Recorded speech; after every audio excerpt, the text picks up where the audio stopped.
ব্র্যান্ডের কফিনে শেষ পেরেক। কেন আপনার দামি বাইক আসলে একটা ডেথ ট্র্যাপ?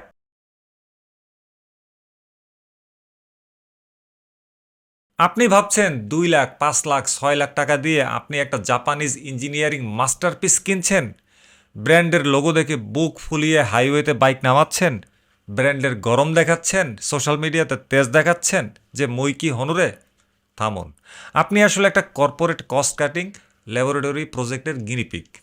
যখন আপনার প্রিয় হোন্ডা বা ইয়ামাহার হ্যান্ডেলবার 100-120 কিলোমিটার গতিতে হঠাৎ ক্ষেপে ওঠা সাপের মতো দুলতে শুরু করে, তখন আপনার ওই দামি হেলমেট বা ব্র্যান্ডের প্রতি অন্ধ গোলামি আপনাকে রক্ষা করবে না। আজ আমরা শোরুমের লাইট নিভিয়ে ফেলব এবং দেখাবো কেন এই ট্যাঙ্ক স্ল্যাপার কোনো সাধারণ যান্ত্রিক ত্রুটি নয়, বরং এটা একটা পরিকল্পিত ইঞ্জিনিয়ারিং ক্রাইম। মনে রাখবেন, মার্কেটিং ব্রোশিওর কিন্তু জীবন বাঁচায় না, বাঁচায় মেকানিক্যাল ইন্টেগ্রিটি। কারণ সত্য সুন্দর আর তোষামত কুৎসিত।